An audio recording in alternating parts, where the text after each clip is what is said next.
How to make drunken goat cheese in under 2 minutes.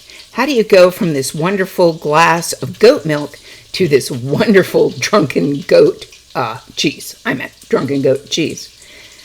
Well, intermingle those flavors and aroma. Seriously, I am using this California red dry wine to intermingle those flavors. So in drunken goat cheese, you first make the cheese. You press the cheese and you dry it. It's very passive.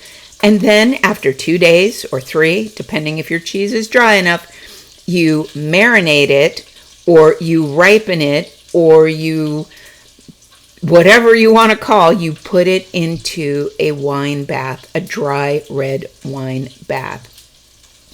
In this case, what I did, I'm going to show you what it looked like 2 hours later when I flipped it. Here it is, flipped. Look how red, and this is a total of only 3 hours. It's already absorbing that red wine. But the wine stays only in the rind. It really doesn't go into the paste or into the cream of the cheese. So when you bite into this beauty, you get that initial taste and then you get the cream. So how do we make it? You use goat milk, you add some bacteria, you add some rennet, which is an enzyme. It makes the milk and the bacteria into a delicious curd.